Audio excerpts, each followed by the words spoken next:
संबोधित करें प्रेस को। माननीय अध्यक्ष जी ने बड़ा विस्तार से चर्चा कर दी है, लेकिन दो तीन बातों को जानना बड़ा जरूरी है कि क्या ऐसी बात हुई जिसके लिए हमें भीम संसद बुलाने की आवश्यकता पड़ी और 5 नवंबर का हम लोगों ने तारीख का निर्णय किया है।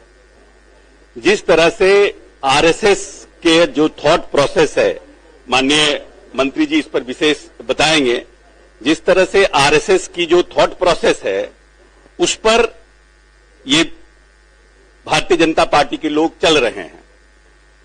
आज तक पहली बार जब से विपक्ष के लोगों का गठबंधन भारतीय जनता पार्टी को शिकस्त देने के लिए तैयार हुआ, तब से भारतीय जनता पार्टी के लोगों को इंडिया के नाम से नफरत हो गया। और आरएसएस का ये पुराना थॉट प्रोसेस है, दूरगामी सोच है, और पहली बार हिंदी और इंग्लिश को मिक्स किया गया। भारत के राष्ट्रपति के नाम से पहले से हम लोगों को कार्ड आता रहा है या लोगों को इनवाइट जाता रहा है, जब कार्ड हिंदी में रहता था। लेकिन जानबूझ करके, क्योंकि इंडिया जैसे शब्द से या तो इनको डर है या इनका सनक है कि इन्होंने पहली बार प्रेसिडेंट ऑफ भारत लिखा। ना हम लोगों को भारत से कोई गुरेज है, ना हमें इंडिया से कोई परहेज है। हम मानते हैं कि इंडिया और भारत दोनों एक है। हम लोग तो बस जोड़ने की बात करते हैं, इसीलिए इंडिया के स्लोगन में लिखा है, जुड़ेगा भारत जीतेगा इंडिया। तो हमारा कहीं कोई फर्क नहीं है, हमें इस बात से कोई चिंता नहीं है कि वो भारत लिखते हैं। लेकिन आरएसएस के लोग शुरू से जो उनकी किताब है बंच ऑफ थॉट्स, चाहे आरएसएस के जो प्रमुख रहे हैं, उन सब लोगों ने भारत के ऊपर इंफसाइज किया है। और वर्ण व्यवस्था पर उन्होंने कि वर्ण व्यवस्था ठीक है, इसके बारे में उन लोगों ने चर्चा की है। और आरएसएस बार बार भारत को लेकर के कहता रहा है, जिसको कि बीजेपी के लोगों ने अपनाया, और आने वाले समय में ये लोग आरक्षण पर भी टीका टिप्पणी करते रहे हैं और वर्ण व्यवस्था के ये लोग वकालत करते रहे हैं। इसीलिए हम लोगों को, और पिछली बार 2015 के चुनाव के समय आरएसएस प्रमुख ने आरक्षण पर पुनर्विचार की बात की, और बहुत से लोगों ने, आरएसएस के लोगों ने आरक्षण के ऊपर बार बार टीका टिप्पणी करने का काम किया है। और जिस तरह से आरएसएस की सोच है, आरएसएस चाहता था कि तिरंगा के बदले इस देश का झंडा भगवा हो, उस तरफ पर भारतीय जनता पार्टी धीरे धीरे आहिस्ते आहिस्ते बढ़ने का काम कर रही है। और कहीं न कहीं हम सब जो दलित परिवार है इस देश के, जो इस देश के आदिवासी दलित जो मूलवासी हैं, जो हमेशा वर्ण व्यवस्था के खिलाफ रहे हैं, उन लोगों का ऐसा सोच है और मन में ऐसा डर है कि अगर भारतीय जनता पार्टी आने वाले समय में और सशक्त और मजबूत होगी तो कहीं न कहीं इन लोग आरक्षण पर फिर से कुठाराघात करेंगे। इसीलिए पार्टी ने यह निर्णय किया है कि हम इस प्रदेश में भीम संसद का आयोजन करेंगे। हम इस प्रदेश में जो आरक्षण के पक्षधर के लोग हैं, जो इस वर्ण व्यवस्था के खिलाफ हैं, उन सब लोगों को इकट्ठा करेंगे, उनके बीच जाने का काम करेंगे, जिलों में जाएंगे और इस प्रदेश में एक ऐसा माहौल खड़ा करेंगे कि दूसरे राज्य के लोग भी अपने राज्यों में आरक्षण के प्रति संवेदना रखने वाले लोगों को गोलबंद करने का काम करें और भारतीय जनता पार्टी के खिलाफ मुखर होकर के संविधान विरोधी, आरक्षण विरोधी भाजपा का हम लोग पोल खोलने का काम करेंगे। और इसी नीयत से ये कार्यक्रम का हम लोग सब लोग मिलकर आयोजन कर रहे हैं। अब ये कोई रैली हम लोग नहीं कर रहे हैं, क्योंकि रैला ये शक्ति प्रदर्शन का काम होता है। हम लोग भीम संसद कर रहे हैं। जो बाबा साहब भीमराव अंबेडकर, महात्मा गांधी के जो लोग अनुयायी हैं, जो उनकी बातों को मानने वाले लोग हैं, उन लोगों को पटना में बुलाकर किस तरह से ये लोग आरक्षण और संविधान के साथ खिलवाड़ करने का काम कर रहे हैं, इससे उनको जगाने का काम करेंगे।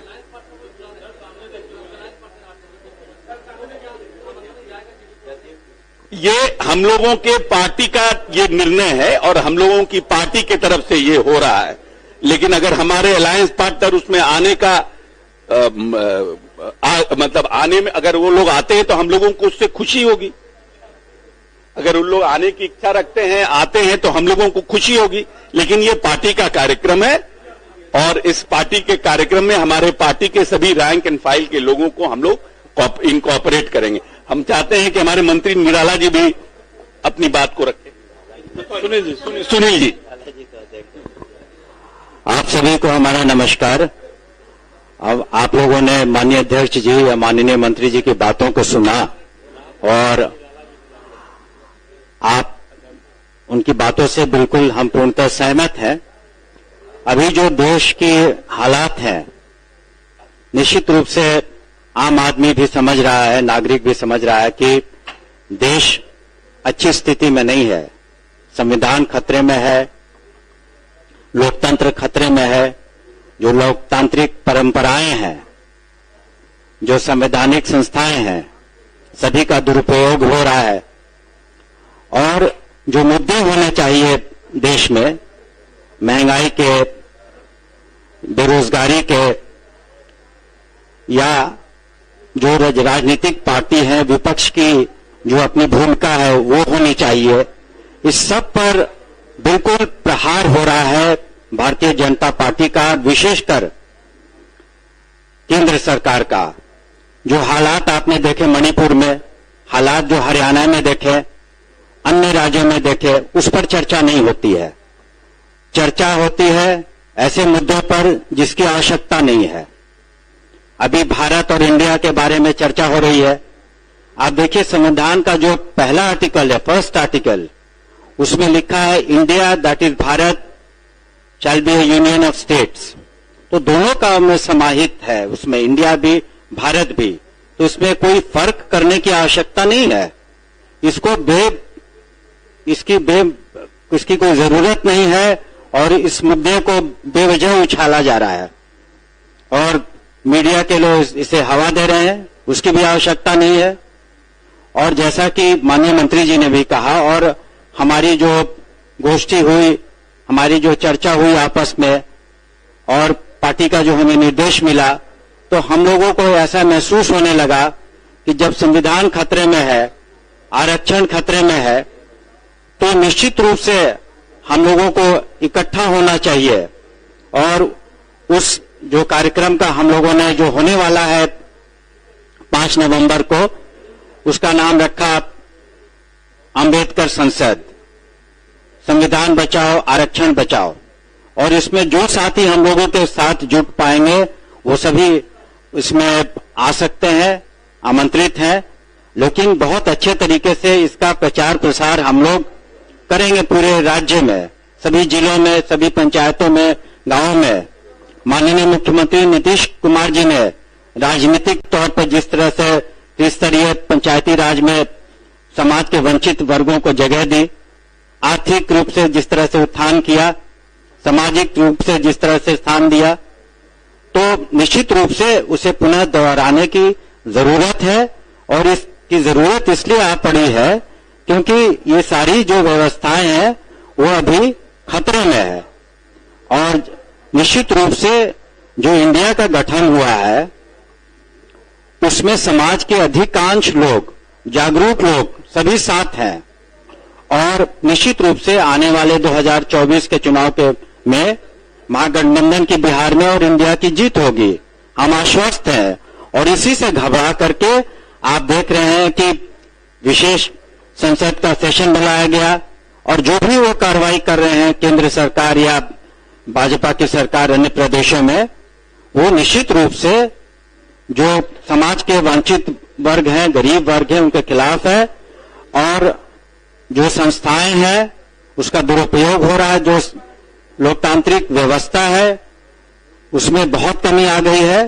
तो पुनः हम सभी मिलकर के, इंडिया के लोग, महागठबंधन के लोग और समाज के जो भी वंचित दलित समाज के लोग हैं, सब लोग साथ आएंगे और निश्चित रूप से एक संदेश देंगे, न सिर्फ राज्य में लेकिन पूरे देश में, कि हमें जागरूक रहना है, अलर्ट रहना है और मुंहतोड़ जवाब हम लोग देंगे आने वाले समय में केंद्र सरकार को और भारतीय जनता पार्टी को।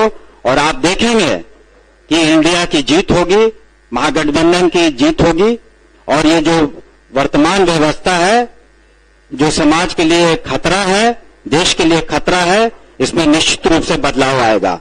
बहुत बहुत शुक्रिया। जय हिंद। अब माननीय मंत्री रत्न सभा जी सवाल लेंगे।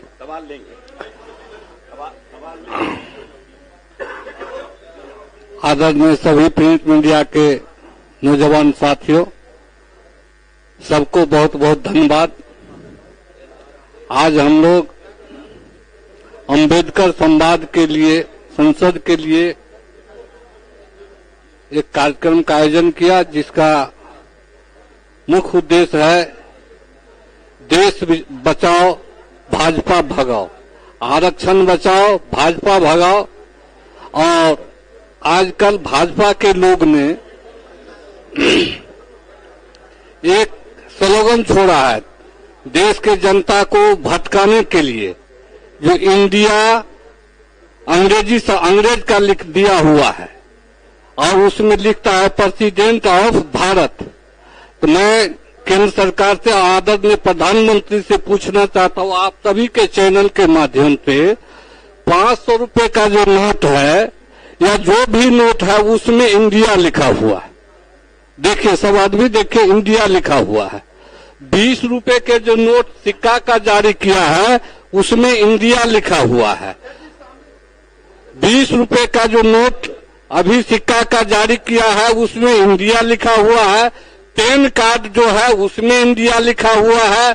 आधार कार्ड जो है उसमें इंडिया लिखा हुआ है। जमीन रजिस्ट्री करवाने जाते हैं उसमें भी स्टाम्प पेपर पर इंडिया लिखा हुआ है। तो मैं आदरणीय प्रधानमंत्री से पूछना चाहता हूं, क्वेश्चन करता हूं, जो कहां कहां इंडिया को हटाएंगे? इस आपके चैनल के माध्यम से उनसे पूछता हूं, कहां कहां इस इंडिया शब्द को हटाएंगे? और इंडिया की गठबंधन जो हुई है, तो इंडिया से उन्होंने घबरा गया। क्यों घबरा गया? बीजेपी के लोग, जब बी मतलब भरम, जो मतलब जनता, पी मतलब पार्टी, ये जनता के बीच भरम फैलाने वाली पार्टी है। इस भरम को तोड़ने के लिए जितने भी SC ST के समाज है पूरे भारत के, एकजुट होकर के भाजपा को भगा कर रहेंगे 2024 में। इन शब्दों के साथ बहुत बहुत धन्यवाद।